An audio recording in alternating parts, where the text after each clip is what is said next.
yang keempat. Jenis anak yang keempat, ini yang kita kata tadi, balik kepada madu dan racun. Maka mari kita melihat bahawa anak yang keempat adalah anak yang jadi permata hati. Bila kata anak jadi permata hati, pastilah dia tidak lain dan tidak bukan anak soleh solehah. Bila kita kata anak soleh solehah, maknanya apa? Kalau kita tengok surah Al-Furqan ayat 74. Ya Tuhan kami, anugerahkan kepada kami isteri dan keturunan kami sebagai penyenang hati. Okay, ini yang kita minta. Anak ini adalah anak idaman setiap orang, ya kan? Sebab itu kita kata tidak ada ibu ayah yang beriman hendakkan anaknya sesat larat. Tidak ada ibu ayah yang beriman dekat dengan Allah, nak jumpa syurga Allah, yang tidak mendoakan anaknya jadi soleh-solehah. Tapi apa yang sebenarnya terjadi? Kita terima semua anak yang baik, yang lahir itu sama, betul? Yang membezakan anak itu nanti ialah apa? Bukan sekadar fizikalnya.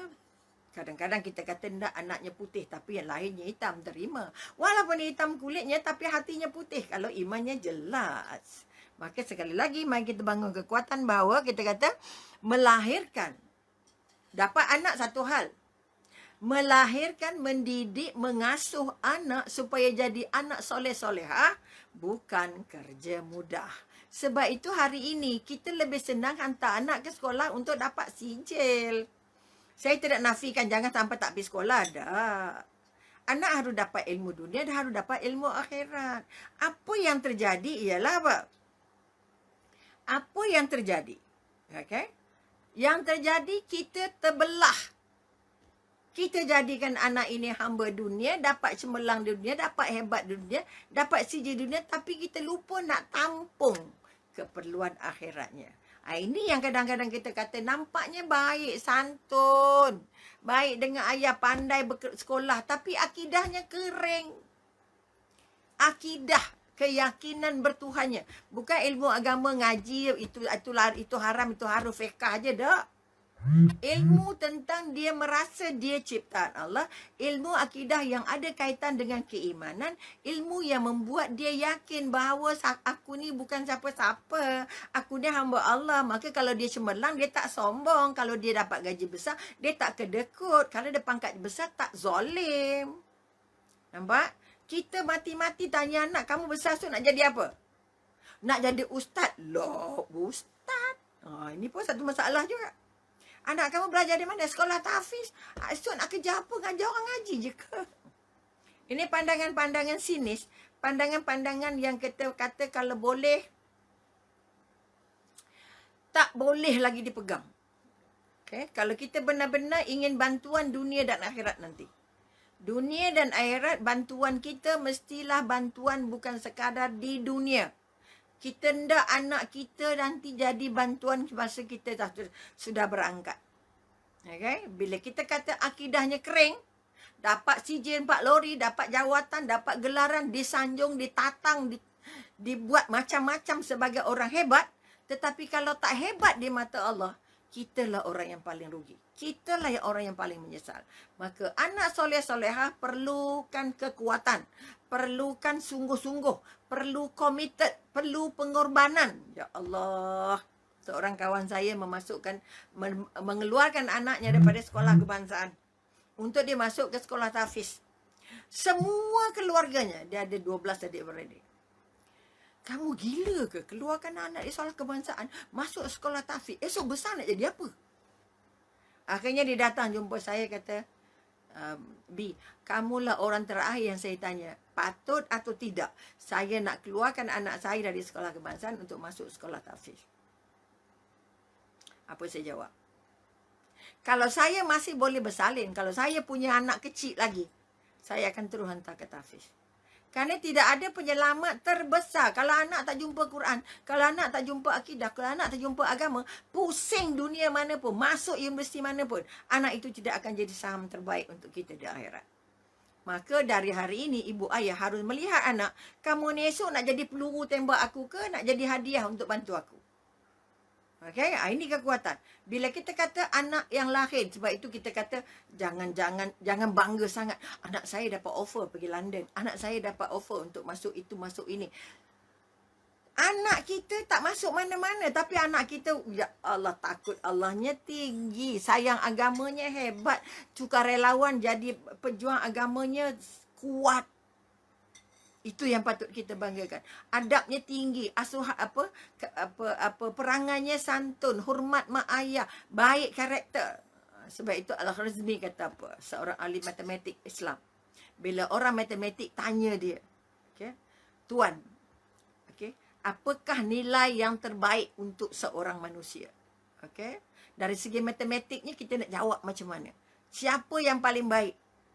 Maka Al-Khwarizmi kata apa? Kalau seorang itu ada adab.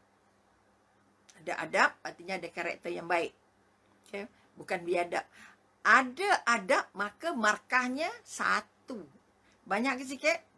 1. Betul? Kalau orang itu ada adab dan akhlak yang baik, kemudian cantik ataupun handsome, nilai yang 1 tadi jadi 10.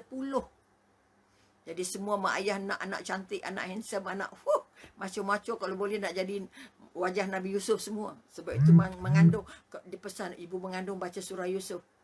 Kita bukan nak dapat wajah surah Nabi Yusufnya, nak dapat akidah keyakinan bertuhan Nabi Yusufnya. Itu kekuatan kita. Kita nak handsome-nya. Itu masalah juga. Maka sekali lagi kita katakan, kekuatan Al-Khwarizmi ditanya, kalau bodang itu handsome, cantik, maka markah dari 1 dapat 10. Kemudian disambungnya lagi. Kalaulah seorang manusia itu kaya, okay, banyak harta bendanya, maka nilainya jadi 100. Banyak ke tidak? Banyak. Dan yang terakhir, andai kata, okay, seseorang itu datang dari keturunan yang baik-baik. Keturunan yang kita kata baiklah, baik keturunannya, maka markahnya jadi 1000. Banyak ke sikit? Banyak. Tetapi kesimpulan yang dibuat oleh Al-Khwarizmi ialah, andai kata yang 1 yang pertama tadi hilang, akhlak yang baik, santun, hormat tadi hilang akhlaknya, maka semua markah yang 1000 tadi hilang. Semua markah yang 1000 tadi, yang 10, yang 100, yang 1000 tadi hilang. Apa sebab? Kerana nilai seorang manusia di mata Allah dinilai dari ilmu dan adabnya. Jadi sebagai ibu dan ayah, perjuangan pertamanya ialah melengkapkan anak dengan ilmu dunia dan ilmu akhirat.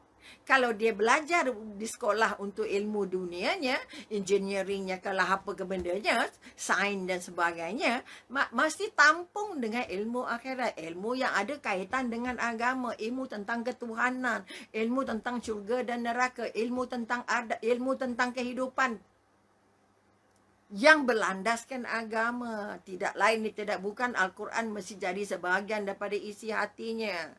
Maka perjuangan yang paling berat ialah melahirkan anak soleh solehah. Jangan main-main. Bukan hantar sekolah tahfiz anak kita jadi solehah. Belum tahu. Kita kadang-kadang dapat ilmunya, tetapi tak dapat adabnya. Sebab itu ulama memesan pada kita, kalau kita ada ilmu tanpa adab, ilmu itu hilang sia-sia. Kalau kita kata kita orang beriman, tapi tidak beradab, imannya kosong dan hambar. Sebab itu kalau mabuk, hari ini kita kata mabuk. Okay? Ada ulama, yang saya namanya terlupa, yang dia kata kami belajar adab 30 tahun. Tapi belajar ilmu 20 tahun saja. Bermakna sangat sulit untuk belajar adab. Sebab itu Imam Syafi'i kata, tanpa adab tak ada ilmu. Tanpa adab tak ada iman. Tanpa adab kamu tak jadi hamba Allah. Maka anak soleh solehah yang kita nak bina ialah anak yang bukan saja diasuh adabnya dari kecil, adab makan, adab minum. Sebab itu dalam Islam segala adab, bersin ada adab, masuk tandas ada adab. Ya Allah, dari semua sudut nguap aja ada adab. Bayangkan. Maka kekuatan yang nak dibangun, apa adab yang kita ada, yang Allah sudah senarai, yang Nabi sudah paparkan dalam kehidupan dia, semua jenis adab duduk, adab makan, adab bercakap, adab tengok orang, adab berjalan, adab, tak ada yang tak ada. Sebutlah apa yang perlu dalam hidup, semua yang sudah disusun Allah, ditunjuk oleh Rasulullah sebagai satu daripada ciri untuk jadi anak soleh soleha. Kalaupun dia belajar di Kairo, dia belajar di Madinah, belajar di mana-mana, ilmunya banyak, sijennya banyak, Al-Hafiz, Al-Qurannya di bibir. Tetapi kalau adabnya kosong, adabnya rendah, adabnya kasar, ilmu itu hilang maknanya, hilang rohnya, hilang cahayanya. Maka pada ibu dan ayah, kita sama-sama angkat mana yang sempat. Kalau jadi nenek, mungkin pada cucunya. Kalau ada masih anak, masih muda, anak masih kecil, tolong asuh dulu kekuatan adabnya. Nak cakap dengan mak macam mana, mata tengok macam mana, tegur orang macam mana, senyum macam mana.